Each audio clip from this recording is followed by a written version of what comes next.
my performance review that became my manager's performance review. Welcome back to Reddit Chronicles. If you're new here, do consider subscribing to help me grow my channel and feed my cat. I was the top salesperson by a large margin at a location that was vastly underperforming. My sales manager accused me of lying in front of the vice president.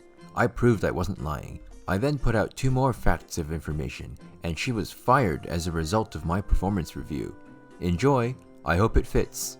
Guys, I know this is long, but I assure you, this is a juicy one. I was working with a business-to-business sales company. We sold services to companies, basically. And this company had managed to hire the most incompetent, lazy, and jealous sales manager I have ever come across. We were a team of 5 salespeople and a sales manager.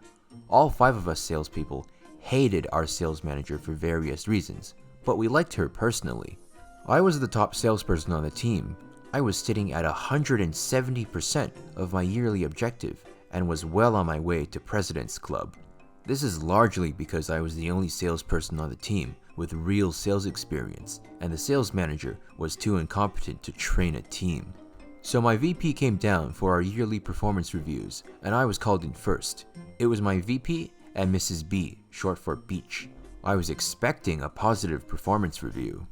Right off the bat, Mrs. B hit me with, "Sting, you know our location hasn't been performing at objective for a number of years, and we suspect this is because salespeople are misrepresenting their daily work." I'm taken aback. "Sting, I don't think you are actually doing what you say you are doing in your CRM. This is something that could get you fired." By the way, Sting is the username of the original poster. I looked at Mr. B and I said, "Really?" She said, "Yeah." I hit her back with, "I'm shocked you decided to go this route." Mrs. B, with a confident smile, says, "We gotta do what it takes to get this location on objective." I said, "All right, let's play a game, Mrs. B. Pick a day, any day in the CRM, and let me prove to you that I went to all my appointments and did all my stops as recorded." "Well, Sting, I'm not saying you never go into the field. I just think some days you stay at home and put in BS notes in the CRM. I said, "Mrs. B, pick a day, any day. Pick a day you think I lied about my sales activities." So, Mrs. B picks a day.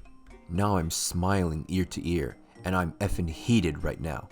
I notice the VP is smiling at me, and his head is slanted to one side. I suspect he knew Mrs. B was about to get absolutely effing owned. And he was right. So she gives me the day, and I turn to the VP. "Mr. VP, are you aware of how Android phones work?" VP responds, "Enlighten me." I said, "By default, Android has location services turned on, and in fact, Google will track where you went and where. Naturally, I carry my phone everywhere, so let's compare what Google says I did that day to what my CRM says." So I pull up my Google location services for that day, and surprise, surprise, it's a match. Mrs. B is obviously very concerned at this point. I said, "I'm actually quite enjoying this performance review. Let's pick another day, Mrs. B." Mrs. B fires back, "We don't need to do that." I turn to the VP. "Mr. VP, would you mind picking a day?" He says, "Sure, what about XYZ?" He pulled up my CRM. I pull up my location services for that day. Guess what? It's a match. I then get ready to pull out the big guns. "Mr. VP, do you remember company XYZ with a contract value excess of $1 million that we lost recently?" "Yes, Sting, I remember. Apparently, our competitor won them over on price. We can't win them all." "Mr. VP, here is an email from their VP basically stating that they've decided not to go with us for our failure to provide 3 samples for them to decide on which product worked best for them." "Sting, could you forward that to me?" "Sure, not a problem, Mr. VP." Forward it over. "Mr. VP, well, since I'm at this, let me forward you over several email chains before this where I clearly asked Mrs. B to order those samples. In fact, in those very same email chains, she confirmed that she had in fact ordered the sample." He asked me to forward those emails to him, so I did.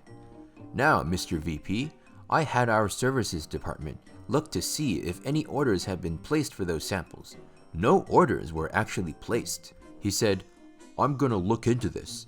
Mrs. B is effing sweating mother effing bullets at this time. My performance review has just turned into her performance review, and she's not going right. "Mr. VP, I have one more thing I'd like to bring to your attention. Do you mind if I step outside for a minute so I can show you?" He said, "Sure, I need to have a talk with Mrs. B anyway." Now, I need to mention that several years prior to this, a general manager at another location a woman. The company was sued and lost a lot of money because of this. Since this incident, the company put in a very clear-cut policy: no sexual relations between management and people who work for them. It's immediate termination for the manager. Now, another sales consultant in the office was named Joe. Joe was a married man with 2 beautiful kids, and Mrs. B had the hots for him. She tried to have sex with him multiple times, twice on text. Joe and I had talked about if he should report this transgression. I walked into the sales office and said, "Joe, I think it's time we get a new sales manager. You got those texts?" He looks at me and goes, "Is today going to be the day?" I said, "Today's gonna be the day." All the sales staff know what was going on, and the mood in the office was lifted. Joe and I began walking back to the conference room when the location manager, who was not part of my performance review, saw Joe and I. He asked, "What's going on?" And Joe said, "You're gonna need to hire a new sales manager soon." Location manager was confused. He said he's coming into the meeting. We said, "Fine." I knocked on the door. Mr. VP said, "Come on in." So I did. There we stood, Joe, myself, and the location manager. Mrs. B knew exactly what was about to happen. We all took our seats, and I asked the VP, "Mr. VP, I just want to clarify a company policy." "Sure." "Is it true that if a manager tried to engage in a sexual relationship with a direct report, that it's immediate termination for that manager?" Mr. VP sits up straight, takes a moment, and goes, "Yes. If something like that came to my attention, my hands would be tied. I'd have to fire the manager." I said, "Well, Joe has something he wants to show you." Mrs. B got up and walked out of the conference room. She was about to cry, you could tell. Her world, her career, had just completely wrecked, and I don't think she wanted to be around for the end. Joe went on to tell the VP how he's a happily married man with 2 beautiful kids, and Mrs. B kept hitting on him. In fact, she had sent him numerous sexual texts, and on 2 occasions openly invited him to come over and have sex with her, once in the office and once at his home, even after he had made it clear he wasn't going to have sex with her. Mr. VP asked to see the texts, and Joe provided them. The VP asked him to screenshot those and email those over. Joe said he would. Then the VP said, "I'm going to need both of you to go back to the sales office. The location manager and I have some talking to do." We walked back into the sales office. I noticed the sales manager office had looked cleaned out. Apparently, Mrs. B was bawling. She was a wreck and crying, and she was going home. Joe laughed and said, "Yeah, she won't be coming back." It was about 20 to 25 minutes when the VP came into the sales office and asked me to come to the conference room again. So I did. I sat down and the VP said, "Well, I would like to inform you that Mrs. B has been terminated effective immediately. With this being said, after your performance review and looking over your numbers, you are our top sales rep in this location and deserve nothing short of stellar remarks on your review, and you'll be getting that." I said, "Thank you. I do have one question." He said, "Sure, anything." "How do I apply for the new sales manager job that just opened up?" Mr. VP laughed and said, "You sure do like to strike while the iron is hot, don't you?" I said, "I do." He said he would let the location manager know and I'd be able to put in my application. I thanked him and he said, "No, thank you. In my 35 years of being in sales and sales management, that was by far the most interesting performance review I have ever witnessed." I did not end up getting promoted. I ended up quitting shortly after this. Because they decided not to promote me and instead hired a guy with no sales experience to be our sales manager, and this rubbed me the wrong way. Also, our service department sucked and couldn't deliver on what I was selling, and another company offered me more money. Wow, I don't know why they wouldn't give OP the promotion after all that. And you know, towards the end, I started feeling a little bad for Mrs. B. But then I remembered she purposely went out of her way to screw someone over who was actually doing really well for no other reason other than being jealous. That is not manager material. Bank screws old lady, lawyer screws bank, old lady gets millions back. Posted this on Ask Reddit a while back, and somebody suggested I should cross-post here. Update. Lots of folks are asking the same questions, so I'm editing this post to answer some. You will know them by the brackets and the frequent use of the phrase, "Oh, for F's sake." Financial advisors employed by a pretty major bank stole all of the money of a wealthy old lady who was dying of Alzheimer's, and she didn't know anything until her lights were cut off. My brother was a pretty small-time lawyer and got the call to represent her. Every other big-time attorney in the area had either passed on the case or tried and failed to get anywhere. When you're up against a legal team that makes a collective $10,000 an hour, it's not easy. Maybe it wasn't $10K an hour to the penny, give or take $1K, and you get the point. And since banks always had mandatory arbitration clauses worked into their contracts, she couldn't sue or even do discovery. Proper discovery then. Discovery as you and I know it, as it ought to be. Like, it was obvious what had happened, and the only people with access to the account were clearly implicated. But, A, it was hard to prove without any access to bank records, and B, under arbitration, it wouldn't matter anyway. They could be criminally prosecuted, but the bank wouldn't have to pay back the money. Did I mention the bank had, at this point, frozen the lady's access to her own accounts due to fraud? So she couldn't even get her own bank statements. FINRA, the Financial Industry Regulatory Authority, did not really apply in this case for many reasons that I never understood properly then, and neither remember nor care about now. Anyway, my bro became pretty obsessed with avenging this woman. By the time he got the case, she barely even knew what her own situation was most of the time, but her son just wanted to make the bank bend over, and my brother was all in.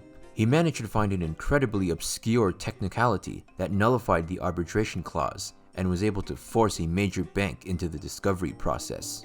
That alone was a huge enough deal that the decision was written up in many legal newspapers, journals, figure it out, across the country. The technicality, in TLDR form, was that the bank failed to keep an original copy of the contract, so they couldn't prove there was an arbitration clause. It is apparently normal for them not to keep originals, but in this case, they didn't even keep reliable copies, and neither person who signed the contracts could be deposed under oath to determine whether the clause existed. So the judge just threw out the clause. The obscure part was that the copies were almost exact duplicates of the original, but a few words had been changed, and the pages were renumbered, and he caught the differences and pointed out that they weren't true duplicates. It wasn't really a loophole in the law so much as a flaw in the bank's bookkeeping. After fighting and delaying discovery until the very last minute, the bank dumped 200 plus boxes of documents on my brother the Friday before the Monday discovery hearing. He had 72 hours to go through tens of thousands of pages of documents. Is it really that unbelievable that a lawyer would try to keep a case moving along? Turns out he didn't need the continuance so many of you experts claimed he would have. This attitude explains a lot about a lot of cases. He rented himself a hotel for the weekend so he'd have no disturbances, had a friend bring a dolly, and hand-tracked the boxes into the hotel room and got to work. In one of the boxes was an email between a bank VP and the bank's chief lawyer. I incorrectly described this as two VPs in my previous post, discussing how there would never be a discovery process, so there was no need to destroy documents, i.e. future evidence, and also saying that they weren't worried about the little old lady's lawsuit since the bank had frozen her accounts, so she wouldn't be able to pay her lawyer, and he was just a small-time country lawyer, their words, who would surely quit since he wasn't being paid. It wasn't like he worked for some huge firm that could just pay his bills while he worked. They also discussed how the lady would likely die of Alzheimer's before her accounts would be unfrozen once the fraud was proven to be false. No, it's not necessarily attorney-client privilege. Even I know that it's not a magic wand you can wave and make everything disappear. It fell outside the parameters of privilege. Do you really think the bank would have settled if they had felt otherwise? They had my bro all wrong, of course. He was working all day on paying cases and then staying up half the night working on this one. sometimes without getting paid anything for months. We did the math later. He made about $2.75 per hour for his work over a span of 7+ years. Anyway, these chuckleheads openly discussed several illegal acts in emails to each other, and then failed to destroy the paperwork, proving they had actually undertaken those acts, which, legally, they could have destroyed at the time, but they were so arrogant they thought they didn't have to. When my brother entered that into the evidence Monday morning, they immediately motioned for a recess and offered to settle for, an undisclosed amount. He also won his client $10 million, edit $13 million, in a separate part of the lawsuit. One agent recently finished serving a long sentence in the same federal prison as Bernie Madoff. The agent got prison time for tax fraud, and some combo of bank fraud, forgery, perjury to the feds, and I think filing false documents. I can't remember which of those he pled guilty to, but those were the original accusations. This is why he couldn't be deposed in the arbitration clause part. He had already pleaded guilty to some of these charges and was indicted on others, so the judge deemed his word under oath to be unreliable. He also lost his home, the beach home he bought with the old lady's money, had his financial broker license revoked, and his wife left him. However, his kid did get a private college education paid for in cash with the lady's money, and he bought $200,000 worth of wine that was never recovered. Sadly, the lady did in fact die before the case settled, so the money went to her son, and to a large charitable trust that then elected my brother as the main trustee. So he gets to disperse the money he won in the settlement, and see a lot of people benefit from his work. The funniest part of this revenge was that the apparent motive for theft was not just that the agent wanted to be rich. He had accomplices, but he was the main mastermind. He specifically wanted to use the money to enhance his standing in the community. So actually, he donated a lot of the stolen money to charities so that he could be invited to huge galas, get philanthropic rewards, etc. Now he is broke, unemployed, divorced, and disgraced, while my brother is going to galas and getting philanthropic awards with the money this guy helped pay for with the sale of his house, cars, etc. Pretty sweet. Edit to add. I feel obliged to spread the anti-arbitration gospel of my brother. If it weren't for a fluke technicality that led to the boilerplate arbitration clause being thrown out, there would have been no discovery and no justice for this lady. Under the arbitration clauses, you're not allowed to sue a bank, brokerage, financial advisor, etc. Without a lawsuit, you can't do discovery. And financial agents cannot be forced to pay you back for money they steal, even if you can prove they stole it. In this case, discovery led to evidence of tax fraud on the part of one of the agents who stole the money and didn't report the income, and the feds then gained a lot more access to the records. In conclusion, arbitration benefits the corporation 98% of the time, at the consumer's expense. Opt out whenever possible. It's kind of sad the old lady died, and that someone would try to take advantage of her in the first place. But it was mostly a happy ending, and I learned quite a bit about financial law. Hope you did too. If you like more where that came from, simply click on one of these boxes right here. And if you liked the video, I assume you did since you're still here, do consider dropping a like and a subscribe to help me feed my channel and grow my cat. I'll see you in the next episode of Reddit Chronicles.